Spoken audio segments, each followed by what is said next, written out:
ਤੁਹਾਡਾ ਸਾਰਿਆਂ ਦਾ ਵੈਲਕਮ ਕਰਦੇ ਹਾਂ ਤੁਹਾਡੇ ਆਪਣੇ YouTube channel quality education Moga 'ਤੇ। ਅੱਜ ਦੀ ਇਸ ਵੀਡੀਓ ਦੇ ਵਿੱਚ ਪਿਆਰੇ ਵਿਦਿਆਰਥੀਓ ਆਪਾਂ ਪੜ੍ਹਾਂਗੇ ਦਸ਼ਮ ਪਿਤਾ ਗੁਰੂ ਗੋਬਿੰਦ ਸਿੰਘ ਜੀ ਦੇ ਖਾਲਸਾ ਦੀ ਸਥਾਪਨਾ ਤੋਂ ਬਾਅਦ ਦਾ ਜੋ ਸਮਾਂ ਸੀ, ਯਾਨੀ ਕਿ ਉੱਤਰ ਖਾਲਸਾ ਕਾਲ ਬਾਰੇ। ਆਓ ਸ਼ੁਰੂ ਕਰਦੇ ਹਾਂ।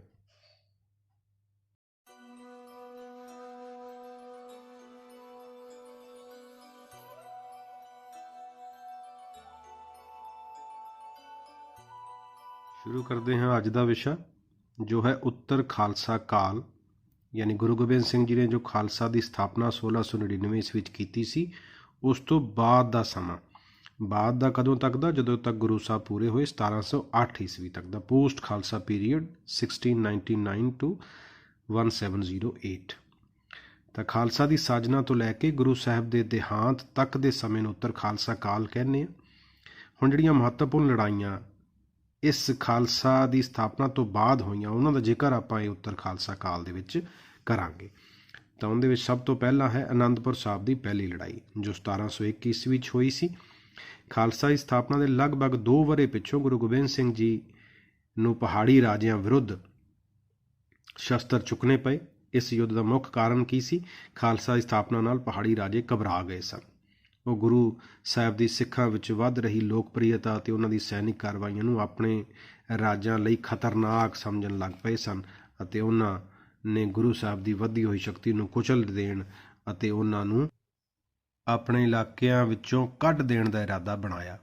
ਬਿਲਾਸਪੁਰ ਦੇ ਰਾਜਾ ਭੀਮ ਚੰਦ ਨੇ ਗੁਰੂ ਸਾਹਿਬ ਨੂੰ ਆਪਣੇ ਇੱਕ ਦੂਤ ਰਾਹੀਂ ਪੱਤਰ ਲਿਖ ਕੇ ਭੇਜਿਆ ਕਿ ਜਾਂ ਤਾਂ ਉਹ ਆਨੰਦਪੁਰ ਸਾਹਿਬ ਛੱਡ ਦੇਣ ਜਾਂ ਜਿੰਨਾ ਸਮਾਂ ਉੱਥੇ ਰਹੇ ਹਨ ਉਸ ਦਾ ਕਿਰਾਇਆ ਦੇਣ।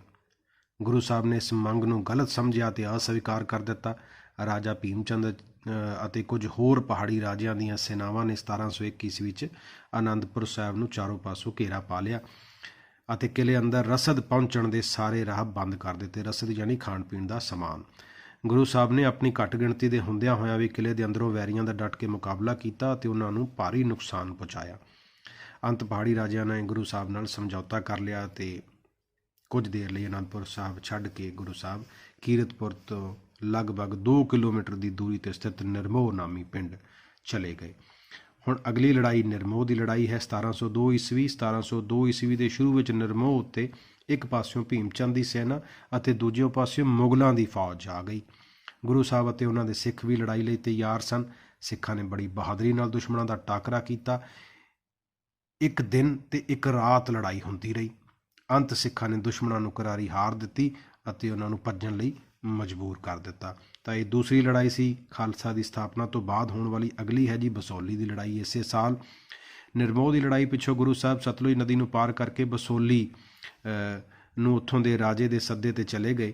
ਰਾਜਾ ਭੀਮ ਚੰਦ ਨੇ ਗੁਰੂ ਸਾਹਿਬ ਦਾ ਪਿੱਛਾ ਕਰਨ ਲਈ ਬਸੋਲੀ ਵੱਲ ਵੀ ਸੈਨਾ ਭੇਜੀ, ਪਰੰਤੂ ਸਿੱਖਾਂ ਨੇ ਉਹਨਾਂ ਨੂੰ ਹਰਾ ਦਿੱਤਾ। ਬਸੋਲੀ ਦੀ ਲੜਾਈ ਵਿੱਚ ਜਿੱਤ ਪ੍ਰਾਪਤ ਕਰਨ ਪਿੱਛੋਂ ਸਿੱਖਾਂ ਨੇ ਭੀਮ ਚੰਦ ਦੇ ਇਲਾਕਿਆਂ ਉੱਤੇ ਹਮਲੇ ਕਰਨੇ ਸ਼ੁਰੂ ਕਰ ਦਿੱਤੇ। ਉਹਨਾਂ ਨੇ ਕਲਮੋਟ ਦੇ ਕਿਲੇ ਨੂੰ ਫਤਿਹ ਕਰ ਲਿਆ ਅਤੇ ਆਨੰਦਪੁਰ ਸਾਹਿਬ ਦੇ ਨੇੜੇ ਆ ਗਏ। ਸਿੱਖਾਂ ਦੀ ਇਸ ਜਿੱਤ ਨਾਲ ਭੀਮ ਚੰਦ ਬਹੁਤ ਡਰ ਗਿਆ। ਉਸਨੇ ਗੁਰੂ ਸਾਹਿਬ ਨਾਲ ਮਿੱਤਰਤਾ ਦੀ ਸੰਧੀ ਕਰ ਲਈ, ਜਿਸ ਦਾ ਫਲ ਕੀ ਹੋਇਆ? ਗੁਰੂ ਸਾਹਿਬ ਫਿਰ ਆਨੰਦਪੁਰ ਸਾਹਿਬ ਵਾਪਸ ਆ ਗਏ। ਇਸ ਸੰਧੀ ਪਿੱਛੋਂ 2 ਵਰਿਆਂ ਤੋਂ ਥੋੜ੍ਹਾ ਜਿਹਾ ਵਧੀਕ ਸਮਾਂ ਗੁਰੂ ਸਾਹਿਬ ਨੂੰ ਕੋਈ ਲੜਾਈ ਨਹੀਂ ਲੜਨੀ ਪਈ, ਯਾਨੀ ਕਿ ਟਿਕਟਕਾ ਹੋ ਗਿਆ, ਆਰਾਮ ਹੋ ਗਿਆ। ਅਗਲੀ ਲੜਾਈ ਹੈ ਆਨੰਦਪੁਰ ਸਾਹਿਬ ਦੀ ਦੂਜੀ ਲੜਾਈ। ਪਹਿਲੀ ਹੋਈ ਸੀ 1701 'ਚ, ਹੁਣ ਇਹ ਦੂਜੀ 1704 'ਚ। ਗੁਰੂ ਸਾਹਿਬ ਅਤੇ ਉਹਨਾਂ ਦੇ ਸਿੱਖਾਂ ਤੋਂ ਇੱਕ ਵਾਰੀ ਫਿਰ ਹਾਰ ਖਾਣ ਪਿੱਛੋਂ ਭੀਮ ਚੰਦ ਅਤੇ ਦੂਜੀ ਪਹਾੜੀ ਰਾਜੇ ਜਿਹੜੇ ਸੀ, ਮੁਗਲ ਸਰਕਾਰ ਤੋਂ ਉਹਨਾਂ ਨੇ ਸਹਾਇਤਾ ਮੰਗੀ ਕਿ ਬਈ ਸਾਡੀ ਮਦਦ ਕਰੋ ਆ ਕੇ। ਔਰੰਗਜ਼ੇਬ ਨੇ ਜੋ ਉਸ ਸਮੇਂ ਦੱਖਣੀ ਭਾਰਤ ਵਿੱਚ ਸੀ, ਝੱਟ ਲਾਹੌਰ ਦੇ ਸੂਬੇਦਾਰ, ਸਰਹੰਦ ਦੇ ਫੌਜਦਾਰ ਅਤੇ ਗੁਰੂ ਸਾਹਿਬ ਵਿਰੁੱਧ ਉਹਨਾਂ ਨੂੰ ਕਾਰਵਾਈ ਕਰਨ ਲਈ, ਪਹਾੜੀ ਰਾਜਿਆਂ ਦੀ ਸਹਾਇਤਾ ਕਰਨ ਲਈ ਹੁਕਮ ਭੇਜਿਆ। ਸਰਹੰਦ ਦੇ ਫੌਜਦਾਰ ਵਜ਼ੀਰ ਖਾਂ ਨੇ ਪਹਾੜੀ ਰਾਜਿਆਂ ਦੀ ਸਹਾਇਤਾ ਲਈ ਵਿਸ਼ਾਲ ਮੁਗਲ ਸੈਨਾ ਭੇਜੀ। ਇਸ ਵਿਸ਼ਾਲ ਤੇ ਸ਼ਕਤੀਸ਼ਾਲੀ ਸੈਨਾ ਨੇ ਆਨੰਦਪੁਰ ਸਾਹਿਬ ਉੱਤੇ ਹੱਲਾ ਬੋਲਿਆ। ਸਿੱਖਾਂ ਨੇ ਕਿਲੇ ਦੇ ਅੰਦਰੋਂ ਦੁਸ਼ਮਣਾਂ ਦਾ ਡਟ ਕੇ ਮੁਕਾਬਲਾ ਕੀਤਾ ਅਤੇ ਉਹਨਾਂ ਦੇ ਪਹਿਲੇ ਹਮਲੇ ਨੂੰ ਅਸਫਲ ਕਰ ਦਿੱਤਾ, ਹਰਾ ਦਿੱਤਾ।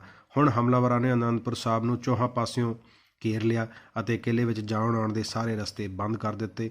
ਕਿਲੇ ਅੰਦਰ ਰਸਦ ਵੀ ਥੁੜ ਗਈ, ਜਿਸ ਕਾਰਨ ਸਿੱਖਾਂ ਲਈ ਜ਼ਿਆਦਾ ਸਮੇਂ ਤੱਕ ਯੁੱਧ ਜਾਰੀ ਰੱਖਣਾ ਜਿਹੜਾ ਉਹ ਬੜਾ ਮੁਸ਼ਕਲ ਹੋ ਗਿਆ। ਕਈ ਸਿੱਖਾਂ ਨੇ ਗੁਰੂ ਸਾਹਿਬ ਅੱਗੇ ਪ੍ਰਾਰਥਨਾ ਕੀਤੀ ਕਿ ਉਹਨਾਂ ਨੂੰ ਕਿਲਾ ਛੱਡ ਦੇਣਾ ਚਾਹੀਦਾ ਹੈ, ਪਰ ਗੁਰੂ ਸਾਹਿਬ ਇਸ ਲਈ ਤਿਆਰ ਨਹੀਂ ਸਨ। ਇਸ ਉਪਰੰਤ 40 ਸਿੱਖ ਵਿਦਾਵਾ ਲਿਖ ਕੇ ਗੁਰੂ ਸਾਹਿਬ ਦਾ ਸਾਥ ਛੱਡ ਕੇ ਚਲੇ ਗਏ।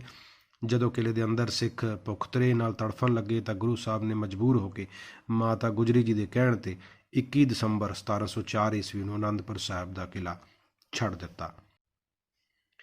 ਅਗਲੀ ਹੈ ਸ਼ਾਹੀ ਟਿੱਬੇ ਦੀ ਲੜਾਈ।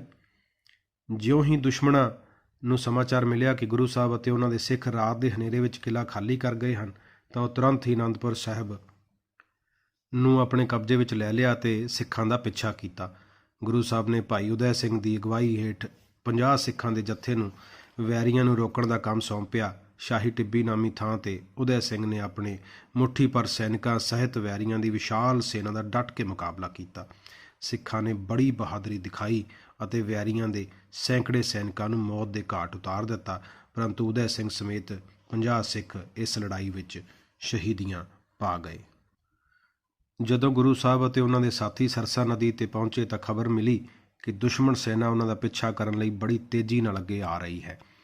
ਇਸ ਭਿਆਨਕ ਸਮੇਂ ਉੱਘੇ ਰੰਗਰੇਟਾ ਸਿੱਖ ਭਾਈ ਜੀਵਨ ਸਿੰਘ, ਜਿਸ ਦਾ ਪਹਿਲਾ ਨਾਂ ਜੈਤਾ ਜੀ ਸੀ ਅਤੇ ਜੋ ਗੁਰੂ ਤੇਗ ਬਹਾਦਰ ਜੀ ਦਾ ਸੀਸ ਦਿੱਲੀ ਤੋਂ ਚੱਕ ਨਾਨਕੀ ਲਿਆਇਆ ਸੀ, ਦੀ ਅਗਵਾਈ ਹੇਠ 100 ਸਿੱਖਾਂ ਨੇ ਦੁਸ਼ਮਣਾਂ ਨੂੰ ਰੋਕਣ ਲਈ ਉਹਨਾਂ ਦਾ ਮੁਕਾਬਲਾ ਕੀਤਾ। ਉਹਨਾਂ ਨੇ ਵੈਰੀਆਂ ਨੂੰ ਬੜਾ ਨੁਕਸਾਨ ਪਹੁੰਚਾਇਆ, ਪਰੰਤੂ ਉਹ ਸਾਰੇ ਸਿੱਖ ਲੜਦੇ ਹੋਏ ਸ਼ਹੀਦ ਹੋਏ। ਉਸ ਸਮੇਂ ਸਰਸਾ ਨਦੀ ਵਿੱਚ ਹੜ੍ਹ ਆਇਆ ਹੋਇਆ ਸੀ। ਗੁਰੂ ਸਾਹਿਬ ਅਤੇ ਉਹਨਾਂ ਦੇ ਸੈਂਕੜੇ ਸਿੱਖ ਘੋੜਿਆਂ ਸਮੇਤ ਹੀ ਦਰਿਆ ਵਿੱਚ ਕੁੱਦ ਗਏ। ਬਹੁਤ ਸਾਰੇ ਸਿੱਖ ਦਰਿਆ ਵਿੱਚ ਡੁੱਬ ਕੇ ਮਰ ਗਏ। ਬੜਾ ਅਨਮੋਲ ਸਿੱਖ ਸਾਹਿਤ ਵੀ ਨਦੀ ਵਿੱਚ ਰੁੜ ਗਿਆ। ਸਿੱਖ ਸਾਹਿਤ ਦੀ ਅਗਰ ਆਪਾਂ ਗੱਲ ਕਰੀਏ ਤਾਂ ਬਹੁਤ ਐਸਾ ਸੀ ਜੋ ਇਹਨਾਂ ਲੜਾਈਆਂ ਦੇ ਦੌਰਾਨ ਵੇਸਟ ਹੋ ਗਿਆ, ਖਰਾਬ ਹੋ ਗਿਆ ਜਾਂ ਗੁੰਮ ਹੋ ਗਿਆ, ਜਿਹੜਾ ਕਿ ਸਾਹਿਤਕ ਤੌਰ 'ਤੇ ਬੜਾ ਨੁਕਸਾਨ ਸੀ। ਰੁੜ ਗਿਆ ਤੇ ਹਮੇਸ਼ਾ ਲਈ ਖਤਮ ਹੋ ਗਿਆ। ਇਸ ਭੱਜ ਦੌੜ ਵਿੱਚ ਬਹੁਤ ਸਾਰੇ ਸਿੱਖ ਅਤੇ ਗੁਰੂ ਸਾਹਿਬ ਦੇ ਪਰਿਵਾਰ ਦੇ ਜੀਅ ਵੀ ਉਹਨਾਂ ਤੋਂ ਵਿਛੜ ਗਏ। ਅਗਲੀ ਗੱਲ ਕਰੀਏ ਦੋ ਛੋਟੇ ਸਾਹਿਬਜ਼ਾਦਿਆਂ ਦੀ ਸ਼ਹੀਦੀ। ਸਰਸਾ ਨਦੀ ਪਾਰ ਕਰਦੇ ਸਮੇਂ ਭੱਜ ਦੌੜ ਮਚ ਜਾਣ ਕਾਰਨ ਗੁਰੂ ਸਾਹਿਬ ਦੀ ਮਾਤਾ ਗੁਜਰੀ ਜੀ ਅਤੇ ਉਹਨਾਂ ਦੇ ਦੋ ਛੋਟੇ ਸਾਹਿਬਜ਼ਾਦੇ ਜੋਰਾਵਰ ਸਿੰਘ ਤੇ ਫਤਿਹ ਸਿੰਘ ਉਹਨਾਂ ਤੋਂ ਵਿਛੜ ਗਏ। ਇਹ ਤਿੰਨੋਂ ਸਹੇੜੀ ਨਾਮੀ ਪਿੰਡ ਵਿੱਚ ਚਲੇ ਗਏ, ਜਿੱਥੇ ਪਰਿਵਾਰ ਦੇ ਪੁਰਾਣੇ ਨੌਕਰ ਗੰਗੂ ਬ੍ਰਾਹਮਣ ਦੇ ਵਿਸ਼ਵਾਸਘਾਤ ਦੇ ਕਾਰਨ ਉਹਨਾਂ ਨੂੰ ਮੋਰਿੰਡਾ ਦੇ ਕੋਤਵਾਲ ਦੇ ਹਵਾਲੇ ਕਰ ਦਿੱਤਾ ਗਿਆ। ਕੋਤਵਾਲ ਨੇ ਉਹਨਾਂ ਨੂੰ ਸਰਹੰਦ ਭੇਜ ਦਿੱਤਾ। ਸਰਹੰਦ ਦਾ ਫੌਜਦਾਰ ਵਜ਼ੀਰ ਖਾਂ ਨੇ ਇਹਨਾਂ ਬੱਚਿਆਂ ਨੂੰ, ਜੋ ਕ੍ਰਮਵਾਰ 9 ਤੇ 7 ਸਾਲਾਂ ਦੇ ਬਾਲਕ ਸਨ, ਇਸਲਾਮ ਧਰਮ ਸਵੀਕਾਰ ਕਰਨ ਲਈ ਕਿਹਾ, ਲੇਕਿਨ ਬੜੀ ਬਹਾਦਰੀ ਨਾਲ ਇਹਨਾਂ ਦੋਨਾਂ ਬਾਲਕਾਂ ਨੇ, ਬੱਚਿਆਂ ਨੇ ਇਨਕਾਰ ਕਰ ਦਿੱਤਾ ਔਰ ਇਨਕਾਰ ਕਰ ਦੇਣ 'ਤੇ ਬੜੀ ਨਿਰਦੈਤਾ ਨਾਲ ਇਹਨਾਂ ਨੂੰ ਜਿਉਂਦਿਆਂ ਹੀ ਦੀਵਾਰ ਦੀ ਨੀਹਾਂ ਵਿੱਚ ਚਿਣਵਾ ਦਿੱਤਾ ਗਿਆ। ਮਾਤਾ ਗੁਜਰੀ ਜੀ ਆਪਣੇ ਪੋਤਰਿਆਂ ਦੇ ਦੁੱਖ ਕਾਰਨ ਆਪਣੇ ਪ੍ਰਾਣ ਤਿਆਗ ਗਏ। ਚਮਕੌਰ ਸਾਹਿਬ ਦੀ ਲੜਾਈ ਜਿਹੜੀ ਇਸ ਤੋਂ ਬਾਅਦ ਹੋਈ 1705 ਈਸਵੀ।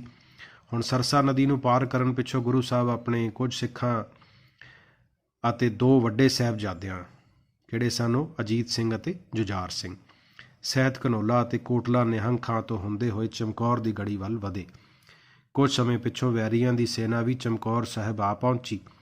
ਚਮਕੌਰ ਸਾਹਿਬ ਦੀ ਲੜਾਈ ਵਿੱਚ ਗੁਰੂ ਸਾਹਿਬ ਨਾਲ ਕੇਵਲ 40 ਸਿੱਖ ਸਨ। ਫਿਰ ਵੀ ਉਹਨਾਂ ਨੇ ਅਦਭੁਤ ਦਲੇਰੀ ਅਤੇ ਬਹਾਦਰੀ ਨਾਲ ਵੈਰੀਆਂ ਦਾ ਮੁਕਾਬਲਾ ਕੀਤਾ ਅਤੇ ਹਜ਼ਾਰਾਂ ਦੀ ਗਿਣਤੀ ਵਿੱਚ ਜੋ ਵੈਰੀ ਸਨ, ਸਿੱਖਾਂ ਨੇ ਦੁਸ਼ਮਣਾਂ ਦੇ ਬਹੁਤ ਸਾਰੇ ਸੈਨਿਕਾਂ ਨੂੰ ਮੌਤ ਦੇ ਘਾਟ ਉਤਾਰ ਦਿੱਤਾ। ਮੁਸਲਮਾਨ ਇਤਿਹਾਸਕਾਰ ਲਤੀਫ ਲਿਖਦਾ ਹੈ, ਗੁਰੂ ਸਾਹਿਬ ਆਪ ਬੜੀ ਬਹਾਦਰੀ ਨਾਲ ਲੜੇ ਅਤੇ ਉਹਨਾਂ ਨੇ ਆਪਣੇ ਹੱਥੀਂ ਸ਼ਾਹੀ ਸੈਨਿਕਾਂ ਦੇ ਸੈਨਾਪਤੀ ਨਾਹਰ ਖਾਂ ਨੂੰ ਮਾਰ ਦਿੱਤਾ। ਗੁਰੂ ਸਾਹਿਬ ਦੇ ਦੋਹਾਂ ਸਾਹਿਬਜ਼ਾਦਿਆਂ ਅਜੀਤ ਸਿੰਘ ਤੇ ਜੁਝਾਰ ਸਿੰਘ ਨੇ ਇਸ ਲੜਾਈ ਵਿੱਚ ਆਪਣੀ ਅਤੁਲ ਬਹਾਦਰੀ ਦਾ ਸਬੂਤ ਦਿੱਤਾ ਅਤੇ ਵੈਰੀਆਂ ਦੇ ਕਈ ਸੈਨਿਕਾਂ ਨੂੰ ਮਾਰ ਕੇ ਸ਼ਹੀਦੀਆਂ ਪਾ ਗਏ। 5 ਪਿਆਰਿਆਂ ਵਿੱਚੋਂ 3 ਪਿਆਰੇ ਵੀ ਲੜਦੇ ਹੋਏ ਇਸ ਲੜਾਈ ਵਿੱਚ ਸ਼ਹੀਦ ਹੋਏ। ਅੰਤ ਗੁਰੂ ਸਾਹਿਬ ਦੇ 40 ਸਿੱਖਾਂ ਵਿੱਚੋਂ ਕੇਵਲ 5 ਸਿੱਖ ਜਿਉਂਦੇ ਬਚੇ। ਇਹਨਾਂ 5 ਨੇ ਗੁਰੂ ਸਾਹਿਬ ਅੱਗੇ ਪ੍ਰਾਰਥਨਾ ਕੀਤੀ ਕਿ ਉਹਨਾਂ ਨੂੰ ਆਪਣੇ ਜੀਵਨ ਦੀ ਰੱਖਿਆ ਲਈ ਗੜੀ ਛੱਡ ਦੇਣਾ ਚਾਹੀਦੀ ਹੈ ਤਾਂ ਜੋ ਉਹ ਮੁਗਲ ਅਤਿਆਚਾਰਾਂ ਵਿਰੁੱਧ ਸੰਘਰਸ਼ ਜਾਰੀ ਰੱਖ ਸਕਣ। ਗੁਰੂ ਸਾਹਿਬ ਨੇ ਉਹਨਾਂ ਦੀ ਪ੍ਰਾਰਥਨਾ ਨੂੰ ਸਵੀਕਾਰ ਕਰ ਲਿਆ ਅਤੇ ਰਾਤ ਦੇ ਹਨੇਰੇ ਵਿੱਚ ਗੁਰੂ ਸਾਹਿਬ ਅਤੇ ਉਹਨਾਂ ਦੇ 3 ਸਿੱਖ ਇੱਕ-ਇੱਕ ਕਰਕੇ ਗੜੀ ਤੋਂ ਬਾਹਰ ਨਿਕਲ ਗਏ। ਸੰਤ ਸਿੰਘ ਅਤੇ ਸੰਗਤ ਸਿੰਘ ਨਾਮੀ 2 ਸਿੱਖ ਗੜੀ ਵਿੱਚ ਰਹਿ ਗਏ, ਜਿਨ੍ਹਾਂ ਨੂੰ ਅਗਲੇ ਦਿਨ ਗ੍ਰਿਫਤਾਰ ਕਰਕੇ ਸ਼ਹੀਦ ਕਰ ਦਿੱਤਾ ਗਿਆ। ਹੁਣ ਜਦੋਂ ਅਗਲੇ ਦਿਨ ਸੁਬਾਹ, ਸਾਰੀ ਰਾਤ ਇਹ ਲੜਾਈ ਹੁੰਦੀ ਰਹੀ, ਜਦੋਂ ਅਗਲੇ ਦਿਨ ਸੁਬਾਹ ਇਹ ਦੋਨੋਂ ਸਿੰਘ ਜਿਹੜੇ ਸੀ ਉਹ ਸ਼ਹੀਦ ਹੋ ਗਏ, ਔਰ ਮੁਗਲਾਂ ਨੇ ਜਦੋਂ ਗੜੀ ਦੀ ਤਲਾਸ਼ੀ ਲਈ ਅੰਦਰ ਐਂਟਰ ਕੀਤੇ ਤਾਂ ਉਹਨਾਂ ਨੂੰ ਇਸ ਗੱਲ ਦੀ ਬੜੀ ਨਿਰਾਸ਼ਾ ਹੋਈ ਕਿ ਸਾਰੀ ਰਾਤ ਉਹ ਅਨੇਕਾਂ ਸੈਂਕੜੇ ਸੈਨਿਕ ਜਿਹੜੇ ਸੀ ਉਹ 2 ਸਿੱਖਾਂ ਨਾਲ ਹੀ ਲੜਦੇ ਰਹੇ ਔਰ ਸਮਝਦੇ ਇਹ ਰਹੇ ਕਿ ਸਾਰੇ ਸਿੱਖ ਅੰਦਰ ਨੇ, ਲੇਕਿਨ ਵਾਸਤਵ 'ਚ ਗੁਰੂ ਸਾਹਿਬ ਉੱਥੋਂ ਜਾ ਚੁੱਕੇ ਸਨ। ਇਹ ਮੁਗਲਾਂ ਲਈ ਸ਼ਰਮ ਵਾਲੀ ਵੀ ਗੱਲ ਸੀ। ਅੱਗੇ ਆ ਜੀ ਮਾਛੀਵਾੜਾ ਵਿਖੇ ਚਮਕੌਰ ਸਾਹਿਬ ਤੋਂ ਗੁਰੂ ਸਾਹਿਬ ਇਕੱਲੇ ਹੀ ਮਾਛੀਵਾੜਾ ਦੇ ਜੰਗਲਾਂ ਵਿੱਚ ਪਹੁੰਚੇ, ਜਿੱਥੇ ਉਹਨਾਂ ਨੂੰ ਬਹੁਤ ਦੁੱਖ ਸਹਿਣੇ ਪਏ। ਗੁਲਾਬ ਸਿੰਘ ਨਾਮੀ ਗੁਰੂ ਸਾਹਿਬ ਦਾ ਇੱਕ ਪੁਰਾਣਾ ਮਸੰਦ ਉਹਨਾਂ ਨੂੰ ਮਾਛੀਵਾੜੇ ਆਪਣੇ ਘਰ ਲੈ ਗਿਆ ਅਤੇ ਉਹਨਾਂ ਦੀ ਖੂਬ ਸੇਵਾ ਕੀਤੀ। ਉਸਨੇ ਨਬੀ ਖਾਂ ਅਤੇ ਗਨੀ ਖਾਂ ਨਾਮਕ 2 ਪਠਾਨ ਭਰਾਵਾਂ ਨੂੰ, ਜੋ ਗੋਬਿੰਦ ਸਿੰਘ ਜੀ ਦੇ ਪੁਰਾਣੇ ਮਿੱਤਰ ਸਨ, ਗੁਰੂ ਸਾਹਿਬ ਦੇ ਉੱਥੇ ਆਉਣ ਦੀ ਸੂਚਨਾ ਪਹੁੰਚਾਈ। ਇਹਨਾਂ ਦੋਵਾਂ ਭਰਾਵਾਂ ਨੇ ਗੁਰੂ ਸਾਹਿਬ ਨੂੰ ਆਪਣੇ ਘਰ ਵਿੱਚ ਆਸਰਾ ਦਿੱਤਾ। ਕੁਝ ਸਮੇਂ ਪਿੱਛੋਂ ਵਜ਼ੀਰ ਖਾਂ ਦੇ ਸੂਹੇ ਗੁਰੂ ਸਾਹਿਬ ਦਾ ਪਤਾ ਲਾਉਂਦੇ ਹੋਏ, ਯਾਨੀ ਕਿ ਉਸਦੇ ਜਸੂਸ ਉੱਧਰ ਆ ਪਹੁੰਚੇ ਤਾਂ ਨਬੀ ਖਾਂ ਅਤੇ ਗਨੀ ਖਾਂ ਨੇ ਗੁਰੂ ਸਾਹਿਬ ਨੂੰ ਮੁਸਲਮਾਨ ਦਾ ਪੀਰ ਦੇ ਨੀਲੇ ਕੱਪੜੇ ਪਵਾ ਕੇ ਉਹਨਾਂ ਨੂੰ ਪਾਲਕੀ 'ਚ ਬਿਠਾ ਕੇ ਮੋਢਿਆਂ 'ਤੇ ਚੁੱਕ ਲਿਆ। ਔਰ ਜਿਹੜੇ ਜਸੂਸ ਸੀਗੇ ਉਹ ਜਦੋਂ ਉਹਨਾਂ ਨੇ ਪੁੱਛਿਆ ਕਿ ਬਈ ਇਹਦੇ 'ਚ ਕੌਣ ਹੈ ਤਾਂ ਉਹਨਾਂ ਨੇ ਕਿਹਾ ਪਾਲਕੀ ਵਿੱਚ ਕੌਣ ਹੈ, ਉੱਚ ਦਾ ਪੀਰ ਹੈ। ਇਸ ਪ੍ਰਕਾਰ ਦੋਨਾਂ ਪਠਾਨ ਭਰਾਵਾਂ ਨੇ ਗੁਰੂ ਸਾਹਿਬ ਨੂੰ ਸਹੀ ਸਲਾਮਤ ਖਤਰਨਾਕ ਇਲਾਕੇ ਤੋਂ ਦੂਰ ਆਲਮਗੀਰ ਨਾਮੀ ਸੁਰੱਖਿਅਤ ਥਾਂ 'ਤੇ ਪਹੁੰਚਾ ਦਿੱਤਾ। ਉੱਥੇ ਉਹ ਛੱਡ ਆਏ। ਅੱਗੇ ਹੈ ਜੀ ਗੁਰੂ ਸਾਹਿਬ ਦੀਨਾ ਵਿਖੇ ਅਤੇ ਔਰੰਗਜ਼ੇਬ ਨੂੰ ਉਹਨਾਂ ਨੇ ਜ਼ਫਰਨਾਮਾ ਲਿਖਿਆ। ਹੁਣ ਕਈ ਥਾਵਾਂ ਤੋਂ ਹੁੰਦੇ ਹੋਏ ਗੁਰੂ ਸਾਹਿਬ ਦੀਨਾ ਪਹੁੰਚੇ ਔਰ ਕੁਝ ਸਮੇਂ ਲਈ ਉੱਥੇ ਠਹਿਰੇ। ਹੁਣ ਇੱਥੇ ਉਹਨਾਂ ਨੇ ਕੀ ਕੀਤਾ, ਜੋ ਮੁਗਲ ਸਮਰਾਟ ਸੀ ਔਰੰਗਜ਼ੇਬ ਉਸ ਵੇਲੇ, ਕਿਉਂਕਿ ਉਹ ਦੱਖਣ ਵਿੱਚ ਲੜਾਈ ਕਰਨ ਲਈ ਹੀ ਗਿਆ ਹੋਇਆ ਸੀ, ਤਾਂ ਗੁਰੂ ਸਾਹਿਬ ਨੇ ਔਰੰਗਜ਼ੇਬ ਨੂੰ ਫਾਰਸੀ ਵਿੱਚ ਇੱਕ ਚਿੱਠੀ ਲਿਖੀ, ਇੱਕ ਪੱਤਰ ਲਿਖਿਆ, ਜਿਸ ਨੂੰ ਜ਼ਫਰਨਾਮਾ ਆਪਾਂ ਕਹਿੰਦੇ ਹਾਂ। ਜ਼ਫਰਨਾਮਾ ਅਰਥਾਤ ਵਿਜੈ ਪੱਤਰ। ਇਸ ਪੱਤਰ ਵਿੱਚ ਉਹਨਾਂ ਨੇ ਔਰੰਗਜ਼ੇਬ ਉੱਤੇ ਵਚਨ ਤੋੜਨ ਦਾ ਇਲਜ਼ਾਮ ਲਾਇਆ। ਉਸ ਜ਼ਮਾਨੇ 'ਚ ਗੁਰੂ ਸਾਹਿਬ ਦੁਆਰਾ ਔਰੰਗਜ਼ੇਬ ਨੂੰ ਇਹ ਦੱਸਣਾ ਕਿ ਕਿਸ ਤਰ੍ਹਾਂ ਮੁਗਲ ਜਿਹੜੇ ਨੇ ਉਹ ਸਿੱਖਾਂ 'ਤੇ ਜ਼ੁਲਮ ਕਰ ਰਹੇ ਨੇ, ਅਤਿਆਚਾਰ ਕਰ ਰਹੇ ਨੇ, ਔਰ ਅਨਿਆਂਪੂਰਨ ਮੁਗਲਾਂ ਦੀ ਇਹ ਨੀਤੀ ਦਾ ਉਹਨਾਂ ਨੇ ਡਟ ਕੇ ਇਸ ਪੱਤਰ ਦੇ ਵਿੱਚ ਵਿਰੋਧ ਕੀਤਾ। ਔਰ ਕਿਸ ਤਰ੍ਹਾਂ ਉਹਨਾਂ ਨੇ ਦੱਸਿਆ ਕਿ ਕਿਸ ਤਰ੍ਹਾਂ ਮੁਗਲ ਬਾਦਸ਼ਾਹ ਦੀਆਂ ਗਲਤ ਪਾਲਿਸੀਆਂ ਕਰਕੇ ਸਿੱਖਾਂ ਨੂੰ ਭਾਰੀ ਅਤਿਆਚਾਰਾਂ ਦਾ ਸਾਹਮਣਾ ਕਰਨਾ ਪੈ ਰਿਹਾ ਔਰ ਨੁਕਸਾਨ ਝੱਲਣਾ ਪੈ ਰਿਹਾ। ਉਸ ਜ਼ਮਾਨੇ 'ਚ ਮੁਗਲ ਸਮਰਾਟ ਨੂੰ ਇੰਨੀ ਗੱਲ ਕਹਿਣਾ, ਔਰ ਖਾਸ ਕਰ ਔਰੰਗਜ਼ੇਬ ਵਰਗੇ ਸਖਤ ਮੁਗਲ ਸਮਰਾਟ ਨੂੰ ਇਹ ਗੱਲ ਕਹਿਣਾ ਬਹੁਤ ਵੱਡਾ ਦਲੇਰੀ ਵਾਲਾ ਕੰਮ ਸੀ। ਔਰ ਗੁਰੂ ਗੋਬਿੰਦ ਸਿੰਘ ਜੀ ਤਾਂ ਦਲੇਰੀ ਦਾ ਦੂਜਾ ਨਾਮ ਸਨ। ਤਾਂ ਇਸ ਚਿੱਠੀ ਦੇ ਵਿੱਚ ਉਹਨਾਂ ਨੇ ਉਹਨਾਂ ਅਨਿਆਵਾਂ ਦਾ ਜ਼ਿਕਰ ਕੀਤਾ ਸੀ। ਅੱਗੇ ਹੈ ਜੀ ਖਿਦਰਾਣਾ ਦੀ ਲੜਾਈ, ਜੋ 1705 ਈਸਵੀ 'ਚ ਹੋਈ ਸੀ। ਹੁਣ ਦੀਨਾ 'ਤੇ ਜਦੋਂ ਜ਼ਫਰਨਾਮਾ ਉਹਨਾਂ ਨੇ ਲਿਖਿਆ, ਉਸ ਤੋਂ ਬਾਅਦ ਦੀਨਾ ਤੋਂ ਚੱਲ ਕੇ ਗੁਰੂ ਸਾਹਿਬ ਨੇ ਲੱਖੀ ਜੰਗਲ ਵਿੱਚ ਖਿਦਰਾਣਾ ਦੀ ਢਾਬ ਨਾਮੀ ਸਥਾਨ 'ਤੇ ਡੇਰਾ ਲਾਇਆ। ਕਾਫੀ ਸੰਖਿਆ ਵਿੱਚ ਸਿੱਖ ਇਕੱਠੇ ਉੱਥੇ ਹੋਏ। ਉਹ 40 ਸਿੱਖ ਜੋ ਅਨੰਦਪੁਰ ਸਾਹਿਬ ਦੀ ਦੂਜੀ ਲੜਾਈ ਸਮੇਂ ਬਿਦਾਵਾ ਦੇ ਕੇ ਗੁਰੂ ਸਾਹਿਬ ਦਾ ਸਾਥ ਛੱਡ ਗਏ ਸਨ, ਉਹ ਵੀ ਖਿਮਾ ਮੰਗਣ ਲਈ ਖਿਦਰਾਣਾ ਆ ਗਏ। ਵਜ਼ੀਰ ਖਾਂ ਨੇ 10,000 ਸੈਨਿਕਾਂ ਦੀ ਵਿਸ਼ਾਲ ਸੈਨਾ ਗੁਰੂ ਸਾਹਿਬ ਦੇ ਵਿਰੁੱਧ ਭੇਜੀ। ਸਿੱਖਾਂ ਦੀ ਕੁੱਲ ਸੰਖਿਆ ਉਦੋਂ ਲਗਭਗ 2,000 ਦੀ ਸੀ। 29 ਦਸੰਬਰ 1705 ਈਸਵੀ ਨੂੰ ਖਿਦਰਾਣਾ ਵਿਖੇ ਘਮਾਸਾਨ ਯੁੱਧ ਹੋਇਆ। ਇਸ ਲੜਾਈ ਵਿੱਚ ਗੁਰੂ ਸਾਹਿਬ ਅਤੇ ਉਹਨਾਂ ਦੇ ਸਿੱਖਾਂ ਨੇ ਆਪਣੀ ਅਦੁੱਤੀ ਬਹਾਦਰੀ ਦਾ ਸਬੂਤ ਦਿੱਤਾ ਅਤੇ ਦੁਸ਼ਮਣਾਂ ਨੂੰ ਬੜਾ ਨੁਕਸਾਨ ਪਹੁੰਚਾਇਆ। ਅੰਤ ਮੁਗਲਾਂ ਨੂੰ ਹਾਰ ਕੇ ਭੱਜ ਜਾਣਾ ਪਿਆ ਅਤੇ ਗੁਰੂ ਸਾਹਿਬ ਨੂੰ ਸ਼ਾਨਦਾਰ ਜਿੱਤ ਪ੍ਰਾਪਤ ਹੋਈ, ਪਰੰਤੂ ਉਹ ਸਾਰੇ 40 ਸਿੱਖ ਇਸ ਲੜਾਈ ਵਿੱਚ ਸ਼ਹੀਦੀ ਨੂੰ ਪ੍ਰਾਪਤ ਹੋਏ, ਜੋ ਗੁਰੂ ਸਾਹਿਬ ਨੂੰ ਅਨੰਦਪੁਰ ਸਾਹਿਬ ਵਿੱਚ ਛੱਡ ਕੇ ਚਲੇ ਗਏ ਸਨ। ਗੁਰੂ ਸਾਹਿਬ ਇਹਨਾਂ ਦੀ ਬਹਾਦਰੀ ਅਤੇ ਕੁਰਬਾਨੀ ਤੋਂ ਬੜੇ ਹੀ ਪ੍ਰਭਾਵਿਤ ਹੋਏ ਔਰ ਇਹਨਾਂ ਨੂੰ ਮੁਕਤੀ ਦਾ ਵਰ ਬਖਸ਼ਿਆ। ਇਹਨਾਂ ਨੂੰ ਇਤਿਹਾਸ ਵਿੱਚ ਹੁਣ ਤੱਕ 40 ਮੁਕਤੇ ਦੇ ਨਾਂ ਨਾਲ ਯਾਦ ਕੀਤਾ ਜਾਂਦਾ ਹੈ ਔਰ ਉਹਨਾਂ ਦੀ ਯਾਦ ਵਿੱਚ ਹੀ ਇਸ ਖਿਦਰਾਣਾ ਦਾ ਨਾਮ ਜਿਹੜਾ ਹੈ ਉਹ ਮੁਕਤਸਰ ਪੈ ਗਿਆ, ਜਿਸ ਨੂੰ ਅੱਜ ਕੱਲ੍ਹ ਅਸੀਂ ਮੁਕਤਸਰ ਸ਼ਹਿਰ ਜਿਹੜਾ ਹੈ ਉਹ ਕਹਿੰਦੇ ਹਾਂ। ਫਿਰ ਗੁਰੂ ਜੀ ਦਾ ਤਲਵੰਡੀ ਸਾਬੋ ਵਿਖੇ ਨਿਵਾਸ। ਹੁਣ 1706 ਈਸਵੀ ਖਿਦਰਾਣਾ ਦੀ ਜਿੱਤ ਪਿੱਛੋਂ ਗੁਰੂ ਸਾਹਿਬ ਕਈ ਸਥਾਨਾਂ ਤੋਂ ਹੁੰਦੇ ਤਲਵੰਡੀ ਸਾਬੋ ਵਿੱਚ ਪਹੁੰਚੇ, ਜਿਸ ਨੂੰ ਅੱਜ ਕੱਲ੍ਹ ਦਮਦਮਾ ਸਾਹਿਬ ਕਿਹਾ ਜਾਂਦਾ ਹੈ। ਗੁਰੂ ਸਾਹਿਬ ਲਗਭਗ 9 ਮਹੀਨੇ ਤਲਵੰਡੀ ਸਾਬੋ ਵਿਖੇ ਰਹੇ। ਇਸ ਦੌਰਾਨ ਉਹਨਾਂ ਨੇ ਮਾਲਵਾ ਪ੍ਰਦੇਸ਼ ਵਿੱਚ ਬੜੇ ਉਤਸ਼ਾਹ ਨਾਲ ਧਰਮ ਦਾ ਪ੍ਰਚਾਰ ਕੀਤਾ ਔਰ ਸਿੱਖਾਂ ਨੂੰ ਖੰਡੇ ਦਾ ਪਾਹੁਲ ਦਾ ਸੇਵਨ ਕਰਾ ਕੇ ਖਾਲਸਾ ਪੰਥ ਵਿੱਚ ਸ਼ਾਮਲ ਕੀਤਾ। ਇੱਥੇ ਹੀ ਗੁਰੂ ਜੀ ਨੇ ਗੁਰੂ ਗ੍ਰੰਥ ਸਾਹਿਬ ਨੂੰ ਅੰਤਿਮ ਸਰੂਪ ਪ੍ਰਦਾਨ ਕੀਤਾ ਔਰ ਗੁਰੂ ਸਾਹਿਬ ਦੀਆਂ ਧਾਰਮਿਕ ਅਤੇ ਸਾਹਿਤਕ ਗਤੀਵਿਧੀਆਂ ਤਲਵੰਡੀ ਸਾਬੋ ਨੂੰ ਉਸੇ ਕਰਕੇ ਆਪਾਂ ਕਹਿੰਦੇ ਹਾਂ ਹੁਣ ਗੁਰੂ ਕੀ ਕਾਸ਼ੀ। ਉਸ ਤੋਂ ਬਾਅਦ ਹੈ ਜੀ ਗੁਰੂ ਸਾਹਿਬ ਦਾ ਬਹਾਦਰ ਸ਼ਾਹ ਨਾਲ ਦੱਖਣ ਜਾਣਾ। ਮੁਗਲ ਬਾਦਸ਼ਾਹ ਔਰੰਗਜ਼ੇਬ 24 ਫਰਵਰੀ 1707 ਈਸਵੀ ਨੂੰ ਮਰ ਗਿਆ। ਉਸਦੇ ਜਿਹੜੇ ਪੁੱਤਰ ਸੀ ਮੁਅੱਜ਼ਮ ਅਤੇ ਆਜ਼ਮ ਵਿਚਕਾਰ ਰਾਜਗੱਦੀ ਲਈ ਯੁੱਧ ਛਿੜ ਗਿਆ।